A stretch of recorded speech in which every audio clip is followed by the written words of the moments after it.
ദൈവതിരുനാമത്തിന് മഹത്വം ഉണ്ടായിരിക്കട്ടെ. എത്രയും സ്നേഹം നിറഞ്ഞ കുര്യാക്കോസ് ജേക്കബ് അച്ഛൻ, സെന്റ് മേരീസ് യാക്കോബായ സുറിയാനി പള്ളി, മെൽബണിലെ വിശ്വാസികൾ, പരിശുദ്ധമായ 3 നോമ്പിലേക്ക് നമ്മളെല്ലാവരും പ്രവേശിക്കുവാനായിട്ട് ഒരുങ്ങുകയാണ്. എന്താണ് 3 നോമ്പ്? എന്താണ് വിശുദ്ധ 3 നോമ്പിൻ്റെ പ്രാധാന്യം? 3 നോമ്പുമായിട്ട് ബന്ധപ്പെട്ട് നിൽക്കുന്ന ആ കാര്യങ്ങളെക്കുറിച്ച് വീണ്ടും ഒന്ന് ചിന്തിക്കുവാനായിട്ടാണ് ഞാൻ ആഗ്രഹിക്കുന്നത്. നമുക്കറിയാം, അമീഥായുടെ മകനായ യോനാ പ്രവാചകനുണ്ടായ കർത്താവിൻ്റെ ദർശനം, അതായത് നിനുവ എന്ന പട്ടണം, മഹാപട്ടണം ദൈവത്തോട് എതിർത്ത് നിൽക്കുകയും അവിടെ ദുഷ്ടത പെരുകുകയും ചെയ്തപ്പോൾ കർത്താവ് യോനാ പ്രവാചകനെ വിളിച്ച് പ്രവാചകനോട് ആ നിനുവയിൽ പോയി അവരോട് മാനസാന്തരത്തെ പ്രസംഗിക്കുവാനായിട്ട് പറയുകയാണ്. അപ്പോൾ യോനാ പ്രവാചകൻ അതനുസരിക്കാതെ തർസീസിലേക്ക് കപ്പൽ കയറുന്നതും അദ്ദേഹത്തെ ഒരു വലിയ മത്സ്യം വിഴുങ്ങുന്നതും അതിനുശേഷം അദ്ദേഹം നിനുവയിൽ ചെന്ന് ദൈവനാമം പ്രസംഗിക്കുന്നതും അവിടുത്തെ ജനം മാനസാന്തരപ്പെടുന്നതും ഒക്കെയാണ് ഈ യോനാ പ്രവാചകനുമായി ബന്ധപ്പെട്ട ആ നിനുവയുടെ ചരിത്രം. വിശുദ്ധ ഗ്രന്ഥത്തില് നമുക്ക് യോനായുടെ പുസ്തകത്തില് അത് വായിക്കുമ്പോൾ ആ കാര്യങ്ങളെല്ലാം വളരെ കൃത്യമായി മനസ്സിലാകുന്നുണ്ട്. എന്നാൽ ഇതിനോട് ചേർത്ത് നിർത്തി ഞാൻ പറയുവാൻ ആഗ്രഹിക്കുന്നത്,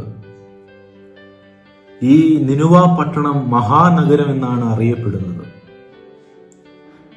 ഇറാഖിലെ മൂസലിൽ നിന്നും ഈ നിനുവ പട്ടണത്തിന്റെ അവശിഷ്ടങ്ങൾ ഗവേഷകർ കണ്ടുപിടിച്ചതായിട്ട് അറിയുവാനായിട്ടുള്ള ചരിത്രങ്ങൾ നമുക്ക് ലഭ്യമാണ്. അതുപോലെ തന്നെ നമ്മൾ ചിന്തിക്കുകയാണെങ്കിൽ ഈ നിനുവ പട്ടണത്തെ മഹാനഗരം എന്നാണ് വിശുദ്ധ ബൈബിളില് പറഞ്ഞിരിക്കുന്നത്. അതിന് കാരണം എന്താണെന്ന് വെച്ച് കഴിഞ്ഞാൽ, ഈ നിനുവ പട്ടണം ഒരു വ്യാപാര കേന്ദ്രമായിരുന്നു ആ കാലഘട്ടത്തില്. അതായത് അസീറിയൻ രാജ്യവംശത്തിന്റെ സാമ്രാജ്യവും തലസ്ഥാനവും ഒക്കെ ആയിരുന്നു നിനുവ പട്ടണം. അസീറിയൻ രാജവംശത്തെക്കുറിച്ച് നമ്മൾ മനസ്സിലാക്കേണ്ടുന്ന കാര്യങ്ങൾ, അതിക്രൂരന്മാരായിട്ടുള്ള പട്ടാളക്കാരാണ് അസീറിയൻ രാജവംശത്തിലുള്ളത്. അവരെക്കുറിച്ച് പറയുമ്പോൾ നമുക്ക് മനസ്സിലാക്കേണ്ടതായിട്ടുള്ള കാര്യം, ആദ്യമായി ഒരു ശക്തമായ സൈനിക ശക്തിയുള്ളതും അതുപോലെ തന്നെ പട്ടാളക്കാർക്ക് ഒരു യൂണിഫോമിറ്റി ഉണ്ടായിരുന്നതും അതുപോലെ തന്നെ ഇരുമ്പിന്റെ ആയുധങ്ങൾ ഉപയോഗിച്ച് യുദ്ധം ചെയ്തിരുന്നതുമായിട്ടുള്ള ഒരു സാമ്രാജ്യ ശക്തിയാണ് അസീറിയൻ സാമ്രാജ്യം. അവരാണ് ആദ്യമായിട്ട് ഇരുമ്പായുധങ്ങൾ ഉപയോഗിച്ചിരുന്നത്. അതുകൊണ്ട് തന്നെ അസീറിയൻ സാമ്രാജ്യത്തെ പറയുന്നിരുന്നത് ഇരുമ്പിന്റെ സാമ്രാജ്യം എന്നാണ്. അവരുടെ യുദ്ധതന്ത്രം എന്താണെന്ന് വെച്ച് കഴിഞ്ഞാൽ, ശത്രുവിനെ ഭയപ്പെടുത്തി അവരെ കീഴ്പ്പെടുത്തുന്ന, അതായത് ശത്രുവിനെ ഈ അസീറിയൻ സാമ്രാജ്യത്തിന്റെ ശക്തിയെക്കുറിച്ച് പറഞ്ഞ് ഭയപ്പെടുത്തി അവരെ ദുർബലപ്പെടുത്തിയതിനു ശേഷം അവരെ ആക്രമിക്കുന്നതാണ് ഈ അസീറിയൻ സാമ്രാജ്യത്തിന്റെ പ്രത്യേകത. വളരെ ക്രൂരന്മാരായിട്ടുള്ള പട്ടാളക്കാരാണ് അതിനകത്ത് ഉണ്ടായിരുന്നത്. ഈ അസീറിയൻ സാമ്രാജ്യം ഒരു യുദ്ധത്തിന് ചെന്നു കഴിഞ്ഞാൽ അവരെ എല്ലാവരെയും പിടിച്ചു കൊന്ന്, നമ്മൾ ചരിത്രം വായിക്കുമ്പോൾ മനസ്സിലാക്കുവാനായിട്ട് സാധിക്കും, ആ പിടിച്ചെടുത്ത് അടിമയാക്കപ്പെട്ടവരെ അവരുടെ തൊലി ചീന്തിക്കളഞ്ഞ് അവരെ നഗരമധ്യത്തില് കെട്ടിത്തൂക്കും. അതുപോലെ തന്നെ ജീവനോടെ അഗ്നിയിലിട്ട് നശിപ്പിച്ചു കളയും. അങ്ങനെയൊക്കെ അതിക്രൂരന്മാരാണ് ഈ അസീറിയൻ സാമ്രാജ്യത്തിലുള്ളവർ. അതുപോലെ തന്നെ അവരെ കുറിച്ച് പറയുമ്പോൾ വിഗ്രഹാരാധനയുടെ ഒരു കൂട്ടമായിരുന്നു ഈ അസീറിയൻ സാമ്രാജ്യക്കാര്. വിശുദ്ധ വേദപുസ്തകം വായിക്കുമ്പോൾ നമുക്ക് മനസ്സിലാക്കുവാനായിട്ട് സാധിക്കും, നോഹയുടെ കാലഘട്ടം മുതലാണ് പട്ടണങ്ങൾ രൂപപ്പെട്ടു വരുന്നത്. ജലപ്രളയത്തിന് ശേഷം ഹാമിന്റെ പരമ്പരയിലുള്ള നിമ്രോത്താണ് നിനുവ എന്ന പട്ടണം പണി കഴിപ്പിച്ചത്. നിമ്രോത്തിനെ കുറിച്ച് പറയുമ്പോൾ നമുക്ക് പറയാം, വിശുദ്ധ വേദപുസ്തകം തന്നെ സാക്ഷ്യപ്പെടുത്തിയിട്ടുണ്ട്, ഭൂമിയിലെ ആദ്യ വീരൻ എന്നാണ് നിമ്രോത്തിനെ കുറിച്ച് പറയുന്നത്. ആ നിമ്രോത്താണ് നിനിവ പട്ടണം നിർമ്മിച്ചത്. അതിനുശേഷം അസീറിയൻ സാമ്രാജ്യത്തിന്റെ തലസ്ഥാനവും പുരാതന കാലത്തെ പ്രസിദ്ധമായ വ്യാപാര കേന്ദ്രവുമായി നിനിവ മാറി. അങ്ങനെ അവിടെ ആ സിറിയൻ സാമ്രാജ്യത്തിന്റെ ശക്തി വർദ്ധിച്ചു വരികയും അവിടെ സത്യ ഏക ദൈവത്തെ മറന്ന് ജനങ്ങൾ ജീവിക്കുകയും വിഗ്രഹാരാധനയിലും വളരെ ക്രൂരതയിലും ആ ജനം മാറി വന്നു കഴിഞ്ഞപ്പോൾ, അങ്ങനെ യോന പ്രവാചകനോട് ദൈവമായ കർത്താവ് ഈ നിനിവയിലേക്ക് ചെന്ന് ആ ജനത്തെ മാനസാന്തരപ്പെടുത്തുവാനായിട്ട് അവരുടെ ഇടയിൽ സുവിശേഷം അറിയിക്കുവാനായിട്ട് പറയുമ്പോൾ, ആ നിനിവയുടെ സാഹചര്യം കൃത്യമായി അറിയാവുന്ന ഒരു മനുഷ്യനാണ് യോന പ്രവാചകൻ. ഇസ്രായേലിന്റെ വടക്കു വശത്തായിട്ട് ഗെത് ഹേഫർ എന്ന സ്ഥലത്താണ് യോന പ്രവാചകൻ താമസിച്ചിരുന്നത്. അതായത് ഈ നിനിവയോടൊക്കെ അടുത്തുള്ള സ്ഥലങ്ങളാണ്. അപ്പോ ഈ അസീറിയൻ സാമ്രാജ്യത്തെക്കുറിച്ചും അവരുടെ ക്രൂരതകളെ കുറിച്ചും ഒക്കെ അറിയാവുന്ന ഒരാളാണ് യോന പ്രവാചകൻ. അങ്ങനെ അവരുടെ സ്വഭാവവും സാഹചര്യവും ഒക്കെ അറിയാവുന്ന ഈ പ്രവാചകനോട് ദൈവം ആ ദുഷ്ടമനുഷ്യരുടെ അടുക്കൽ ചെന്ന് സമാധാനം പ്രസംഗിക്കുക, മാനസാന്തരപ്പെടുക എന്നൊക്കെ പറഞ്ഞു കഴിഞ്ഞാൽ അത് എത്രമാത്രം അവർ ഉൾക്കൊള്ളുമെന്ന് യോന പ്രവാചകന് ചിന്തിക്കുവാൻ കഴിഞ്ഞില്ല. അങ്ങനെ ദൈവത്തിന്റെ അരുളപ്പാട് യോന പ്രവാചകൻ ഉണ്ടാവുകയും യോന പ്രവാചകൻ നിനിവയിലേക്ക് പോകാതെ തർസീസിലേക്ക് കപ്പൽ കയറുന്നത് നമുക്ക് കാണാം. എന്നാൽ ദൈവത്തിന്റെ വാക്കുമറന്ന് അദ്ദേഹത്തെ നിയമിച്ച കാര്യത്തിലേക്ക് പുറപ്പെടാതെ വേറൊരു വഴിയെ പോകുമ്പോൾ ദൈവം അദ്ദേഹത്തെ ആ പറഞ്ഞ വഴിയിലേക്ക് കൊണ്ടുപോരുന്ന ആ ഒരു സംഗതികൾ നമുക്ക് കാണുവാനായിട്ട് സാധിക്കും. പ്രിയമുള്ളവർ, അതുപോലെ തന്നെ ഇതിനോടൊപ്പം ചേർത്ത് നിർത്തി പറയേണ്ട വേറൊരു കാര്യം, അതായത് യോന പ്രവാചകനോട് പറയുകയാണ്, ശത്രുക്കളെ, ഈ യോന പ്രവാചകനെ കാണിച്ചു കൊടുക്കുകയാണ് ശത്രുക്കളെയും സ്നേഹിക്കുന്ന ഒരു ദൈവത്തെ. അതായത് ചുറ്റുമുള്ള സകല സാമ്രാജ്യങ്ങളെയും അടക്കി അവരെ പീഡിപ്പിച്ച് ഭരിച്ചിരുന്ന ഒരു സാമ്രാജ്യത്തിലേക്കാണ്, ഈ നിനിവയിലേക്കാണ് യോന പ്രവാചകനോട് ദൈവം പോകുവാൻ പറയുന്നത്. ശത്രുക്കളെയും സ്നേഹിക്കുന്ന ഒരു ദൈവം, അവരും രക്ഷപ്പെട്ടു കാണണമെന്ന് ആഗ്രഹിക്കുന്ന ദൈവം, അവരും നിത്യതയിലേക്ക് അടുക്കണമെന്ന് ആഗ്രഹിക്കുന്ന ദൈവം. അങ്ങനെ യോന പ്രവാചകൻ തർസീസിലേക്കുള്ള കപ്പല് കയറുമ്പോൾ ആ കപ്പല് സഞ്ചരിക്കുന്ന ആ ദിശയില് ഭയങ്കരമായ കാറ്റും കോളും മഴയും ഒക്കെ ഉണ്ടായി ആ കപ്പൽ ഉലഞ്ഞ് അത് മുങ്ങുവാനായിട്ട് തുടങ്ങുമ്പോൾ ആ കപ്പലിലുള്ളവര് ചീട്ടിട്ട് ഇതിന് കാരണക്കാരനായവനെ കണ്ടുപിടിക്കുന്നു. അതിനുശേഷം യോന പ്രവാചകൻ പറയുകയാണ്, നിങ്ങൾ എന്നെ ഈ സമുദ്രത്തിലേക്ക് വലിച്ചെറിയുക, അപ്പോ നിങ്ങൾ രക്ഷപ്പെടും.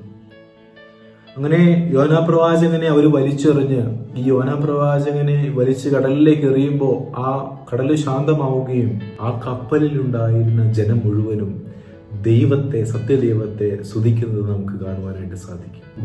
അതുപോലെ തന്നെ യോന പ്രവാചകനിലും ഒരു വ്യത്യാസം സംഭവിക്കുന്നു. ഒരു വലിയ മത്സ്യം വന്ന് ഈ യോന പ്രവാചകനെ വിഴുങ്ങുകയും ആ മത്സ്യത്തിന്റെ ഉള്ളില് 3 ദിവസം ഈ യോന പ്രവാചകൻ ഇരുന്ന് പ്രാർത്ഥിക്കുന്നത് നമുക്ക് കാണുവാനായിട്ട് സാധിക്കും. യോന പ്രവാചകന്റെ പുസ്തകം 2-ാം അധ്യായം അതിന്റെ 9-ാമത്തെ വാക്യം, ഞാനോ സ്തോത്രത്തോടെ നിനക്ക് യാഗമർപ്പിക്കും, നേർന്നിരിക്കുന്നത് ഞാൻ കഴിക്കും, രക്ഷ കർത്തൃസന്നിധിയിൽ നിന്ന് വരുന്നു, ദൈവം മത്സ്യത്തോട് കൽപ്പിച്ചിട്ട് അത് യോനായെ കരയിൽ ഛർദിച്ചു. 3-ാം അധ്യായം 1-ാം വാക്യം, കർത്തൃകൽപ്പന രണ്ടാമതും യോനയ്ക്കുണ്ടായി, നീ പുറപ്പെട്ട് മഹാനഗരമായ നിനിവയിലേക്ക് ചെന്ന് ഞാൻ നിന്നോട് അരുളി ചെയ്യുന്നത് പ്രസംഗിക്കുക. 3-ാം അധ്യായം അതിന്റെ 4-ാമത്തെ വാക്യം, ഇനി 40 ദിവസം കഴിഞ്ഞാൽ നിനിവ ഉന്മൂലമായി നശിക്കുമെന്ന് യോന പ്രവാചകൻ വിളിച്ചു പറഞ്ഞു. ഒന്ന് ശ്രദ്ധിച്ചേ, യോന പ്രവാചകൻ ചെന്ന് പറയുകയാണ് 40 ദിവസം കൂടി കഴിഞ്ഞാൽ നിനിവ നശിക്കുമെന്ന്. ആ വാക്ക് കേട്ടിട്ട് അവിടെയുള്ള രാജാവും ജനങ്ങളും മൃഗങ്ങളും ഉൾപ്പെടെ കുഞ്ഞുങ്ങളും ഉൾപ്പെടെ അവര് നോമ്പെടുത്ത് ഉപവസിച്ച് പ്രാർത്ഥിക്കുവാനായിട്ട് തുടങ്ങുകയാണ്. ശത്രുക്കള് നശിച്ചു കാണണമെന്ന് ആഗ്രഹിക്കുന്ന ഒരു സമൂഹത്തിൽ, ഒരു സാഹചര്യത്തില് ആ ശത്രുക്കളെയും സ്നേഹിക്കാൻ പഠിപ്പിക്കുന്ന കർത്താവിന്റെ കൃപ അതെത്ര വലുതാണ്. നമുക്കറിയാം, വിശുദ്ധ വേദപുസ്തകത്തില് അനേക ഉപമകളുണ്ട്. അതിനകത്ത് അതിമനോഹരമായിട്ടുള്ള ഒരു ഉപമയാണ് 100 ആടുകളിൽ ഒരാട് നഷ്ടപ്പെട്ടു പോയതിനെ അന്വേഷിച്ചിറങ്ങുന്ന ആ നല്ല ഇടയന്റെ ഉപമ. അദ്ദേഹത്തിന് 100 ആടുകൾ ഉണ്ടായിരുന്നു. അതില് ഒരെണ്ണം നഷ്ടപ്പെട്ടു പോയി കഴിഞ്ഞപ്പോൾ ആ 99നെയും മാറ്റി നിർത്തി ആ നഷ്ടപ്പെട്ടു പോയ ഒന്നിനെ അന്വേഷിച്ചിറങ്ങുന്ന നല്ല ഇടയനെ നമുക്ക് കാണുവാനായിട്ട് സാധിക്കും. പ്രിയമുള്ളവരെ, എന്തിനാണ് ഈ ഇടയൻ ആടുകളെ മേയ്ക്കുവാനായിട്ട് കൊണ്ടുപോകുന്നത്? ഈ 100 ആടുകളെ, ഞാനൊരു അതിനെക്കുറിച്ച് കൂടുതലായിട്ട് പറയുമ്പോൾ നിങ്ങളൊന്ന് ചിന്തിച്ചു നോക്കിക്കേ. ഈ ആടുകളെ ഇടയൻ ഒരു പച്ചയായ പുൽപ്പുറങ്ങളിൽ അതിനെ മെയ്യുവാൻ വിട്ട് അതിന് ഭക്ഷിക്കുവാനായിട്ട് അതിനെ അഴിച്ചു വിടുകയാണ്. അപ്പം അങ്ങനെ ഇതിൻ്റെ ഭക്ഷണമൊക്കെ കഴിച്ച്, ഈ ആടുകളെല്ലാം ഭക്ഷണമൊക്കെ കഴിച്ച് വയറ് നിറഞ്ഞു കഴിയുമ്പോൾ ഇടയൻ വൈകുന്നേരങ്ങൾ വന്നിട്ട് ഈ ആടുകളെല്ലാവരെയും വിളിക്കും. അപ്പോൾ ഇടയന്റെ ശബ്ദം കേൾക്കുമ്പോൾ ആടുകളെല്ലാം ഇടയന്റെ അടുക്കലേക്ക് ഓടി വരും. അപ്പോൾ നമുക്ക് ഇതിനെ, ഈ ഉപമയെ വേറൊരു രീതിയിൽ നമുക്ക് ചിന്തിക്കാം. എന്തുകൊണ്ടാണ് ഈ ഒരാട് ആ വിളി കേൾക്കാതിരുന്നത്? ഒരുപക്ഷെ അത് ആ കൂട്ടത്തിൽ നിന്നും മാറി ദൂരത്ത് പോയിരുന്നിരിക്കാം.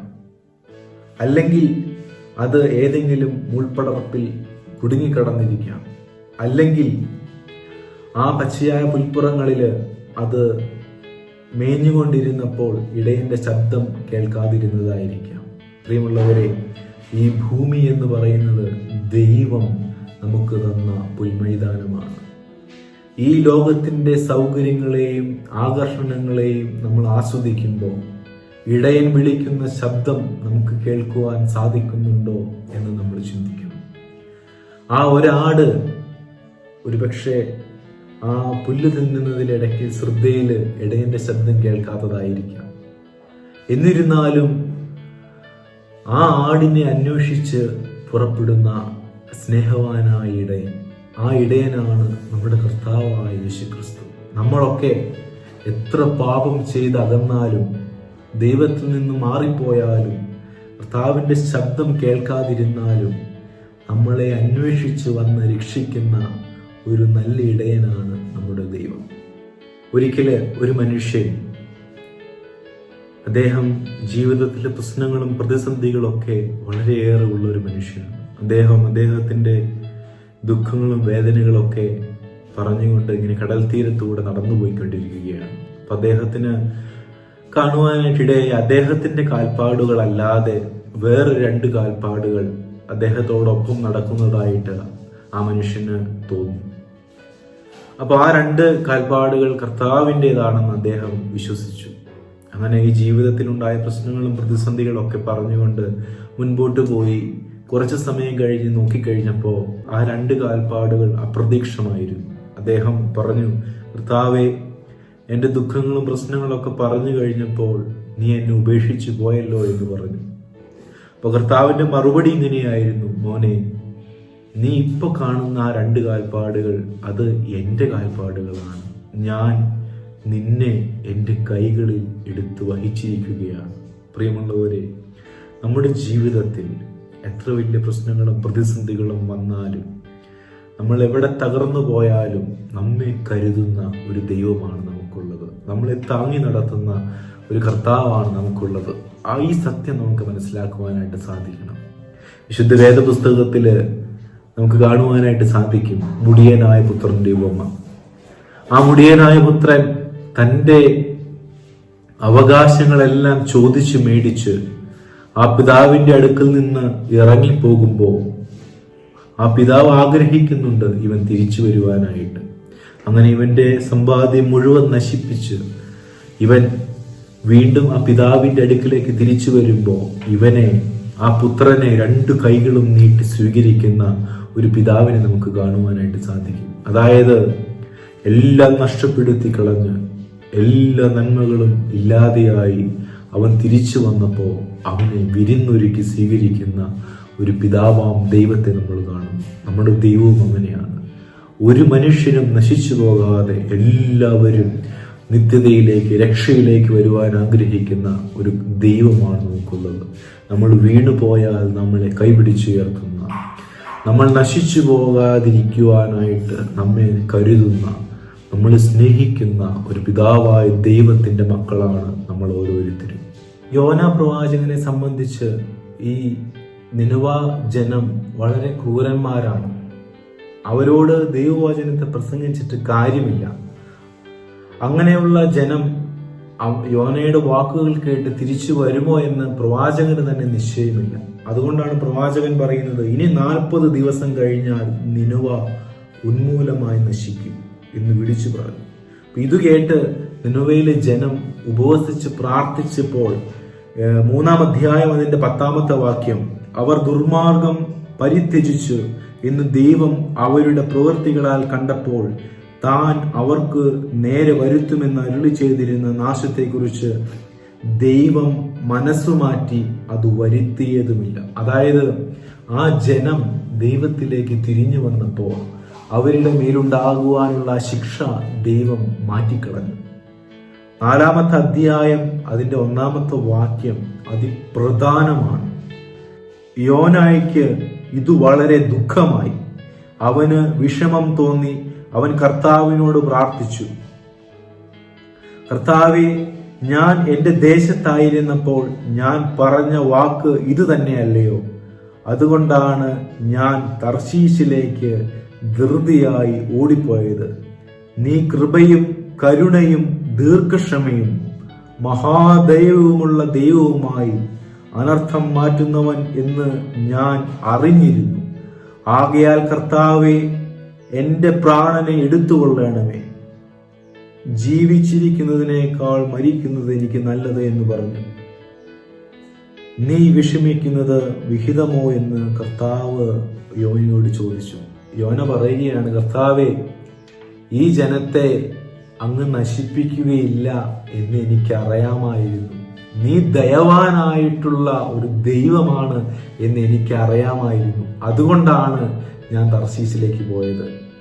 നീ എന്തൊക്കെ പറഞ്ഞാലും ആ ജനത്തെ നശിപ്പിക്കില്ല എന്ന് എനിക്കറിയാം. അതായത് ഒരു പിതാവ് തൻ്റെ പുത്രനെ എങ്ങനെ സ്നേഹിക്കുന്നുവോ, ഇല്ലെങ്കിൽ ഒരു പിതാവ് തൻ്റെ മക്കളെ എങ്ങനെ സ്നേഹിക്കുന്നുവോ, അതേപോലെ നമ്മളെ എല്ലാവരെയും സ്നേഹിക്കുന്ന ഒരു ദൈവമാണ് നമുക്കുള്ളത്.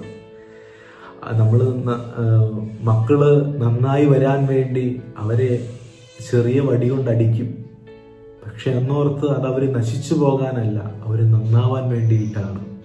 അവരെ വഴക്ക് പറയും, അത് അവരോട് സ്നേഹം ഇല്ലാത്തത് കൊണ്ടല്ല, മറിച്ച് സ്നേഹം കൂടുതലുള്ളത് കൊണ്ടാണ്. അവര് നന്നായി വരാൻ വേണ്ടിയിട്ടാണ്. ദൈവവും നമ്മുടെ പിതാവാണ്. ആ ജനം തിരികെ ദൈവത്തിലേക്ക് വരാനായിട്ട് ഒരു പിതാവ് ഉപദേശിക്കുന്നത് പോലെ ഉപദേശിച്ച് അവരെ സംരക്ഷിക്കുന്ന ഒരു ദൈവത്തെ നമുക്ക് കാണുവാനായിട്ട് സാധിക്കും. അതാണ് യോന പറയുന്നത്, ദൈവമേ, നീ അവരെ നശിപ്പിക്കില്ല എന്ന് എനിക്ക് അറിയാമായിരുന്നു. അതുകൊണ്ടാണ് ഞാൻ തർശീശിലേക്ക് പോയത്. പ്രിയമുള്ളവരെ, അതുപോലെ തന്നെ യോന അധ്യായത്തിലെ 4-ാം അധ്യായം നമ്മൾ വായിക്കുമ്പോൾ കാണുവാനായിട്ട് കഴിയും. 5-ാം വാക്യം, 4-ാം അധ്യായം 5-ാം വാക്യം, അനന്തരം യോന നഗരം വിട്ട് ചെന്ന് നഗരത്തിന്റെ കിഴക്ക് വശത്തിരുന്നു. അവിടെ ഒരു കുടിലുണ്ടാക്കി ആ നഗരത്തിന് എന്ത് സംഭവിക്കുമെന്ന് കാണുവാൻ അതിന്റെ തണലിൽ പാർത്തു. യോനായെ അവന്റെ സങ്കടത്തിൽ നിന്നും ആശ്വസിപ്പിക്കുവാൻ അവന്റെ തലയ്ക്ക് തണലായിരിക്കേണ്ടതിന് കർത്താവായ ദൈവം ഒരു ആവണക്ക് കൽപ്പിച്ചുണ്ടാക്കി. അത് അവന് മീതെ വളർന്നു പൊങ്ങി. യോന ആ ആവണക്ക് മരം നിമിത്തം വളരെ സന്തോഷിച്ചു. ഈ നിനുവായിക്ക് എന്ത് സംഭവിക്കുമെന്ന് അറിയുവാനായിട്ട് യോന പ്രവാചകൻ ദൂരെ പോയി ഒരു കുടിലുണ്ടാക്കി താമസിച്ചപ്പോൾ യോന പ്രവാചകനോട് ദൈവത്തിന് മനസ്സലിവ് തോന്നി ഒരു ആവണക്ക് മരം അവന് തണലായിട്ട് ദൈവം കൊടുത്തു. പിറ്റേ ദിവസം ദൈവം ഒരു പുഴുവിനെ കൽപ്പിച്ച് ആ ആവണക്കിലേക്ക് അയച്ച് ആ ആവണക്കിനെ ഉണക്കിക്കളഞ്ഞു. ഇത് കണ്ടപ്പോൾ യോന പ്രവാചകന് വളരെ സങ്കടം തോന്നി. ഈ പൊരി വെയിലത്ത്, ഇത്രയും ചൂടത്ത് ഞാൻ നിന്ന് മരിച്ചു പോകുവാനായിട്ടാണോ ദൈവമേ ഇങ്ങനെ ചെയ്തത്? നീ എന്തിനാണ് എന്നോട് ഇങ്ങനെ ചെയ്തത് എന്ന് യോനാ പ്രവാചകൻ പ്രാർത്ഥിക്കുകയാണ്.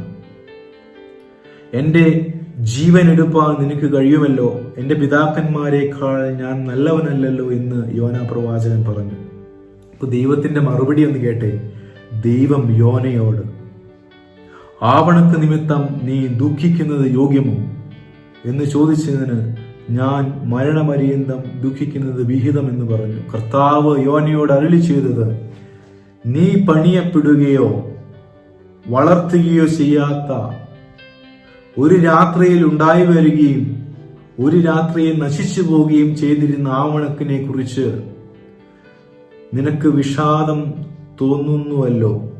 എന്നാൽ വലം കൈയും ഇടം കൈയും തമ്മിൽ തിരിച്ചറിഞ്ഞുകൂടാത്ത 1,20,000 പരം മനുഷ്യരും അനേകം മൃഗങ്ങളുമുള്ള മഹാനഗരമായ നിനവയോട് എനിക്ക് സഹതാപം തോന്നരുതോ എന്ന് ദൈവം ചോദിച്ചു. അതായത് ഒരു നിമിഷം കൊണ്ട് മുളച്ചു വന്ന ആ ആവണക്ക് നശിപ്പിച്ചു കളഞ്ഞപ്പോ അതിന്റെ തമ്മിൽ പറ്റിയിരുന്ന നിനക്ക് ഇത്രമാത്രം വിഷമം തോന്നിയെങ്കിൽ ഇതിനെല്ലാം സൃഷ്ടിച്ചുണ്ടാക്കി ഇതിനെല്ലാം ക്രമീകരിക്കുന്ന എനിക്ക് എൻ്റെ ആ ജനം നശിച്ചു പോകുന്നത് കാണുമ്പോൾ സങ്കടം വരില്ലേ എന്നാണ് ദൈവം ചോദിക്കുന്നത്.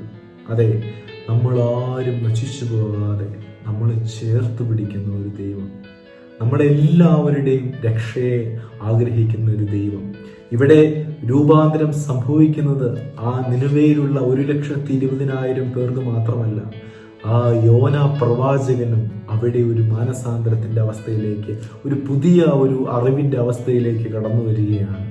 നമ്മളെല്ലാവരെയും അളവ് കൂടാതെ സ്നേഹിക്കുന്ന ദൈവം, നമ്മളെല്ലാവരെയും അളവ് കൂടാതെ കരുതുന്ന ദൈവത്തെ നമുക്ക് ഈ 3 നോമ്പിനോട് ആചരിക്കുമ്പോൾ ആ ദൈവത്തിന്റെ കരുണയും കൃപയും അറിഞ്ഞ് ദൈവത്തെ സ്നേഹിക്കുവാനും ഒരു പിതാവിനോടെന്ന പോലെ നമ്മുടെ യാചനകളെ തിരുസന്നിധിയിൽ സമർപ്പിക്കുവാനും ഏറ്റവും വിശ്വസ്തയോടും അനുഗ്രഹപ്രദമായും ദൈവത്തോട് ചേർന്ന് നിൽക്കുവാനും നമുക്ക് ഓരോരുത്തർക്കും സാധിക്കണം. അതിന് ഈ 3 നോമ്പ് നമുക്ക് ഇടയാകട്ടെ എന്ന് പ്രാർത്ഥിച്ചുകൊണ്ട് വാക്കുകളെ ചുരുക്കുന്നു. ദൈവനാമം മാത്രം മഹത്വപ്പെടുമാറാകട്ടെ. ഇങ്ങനെ ഒരു അവസരം തന്ന ഇത്രയും സ്നേഹം നിറഞ്ഞ കുര്യാക്കോസ് ജേക്കബ് അച്ഛനോടുള്ള നന്ദിയും സ്നേഹവും ഈ തരുണത്തിൽ അറിയിക്കുന്നു. ദൈവനാമം മഹത്വപ്പെടുമാറാകട്ടെ.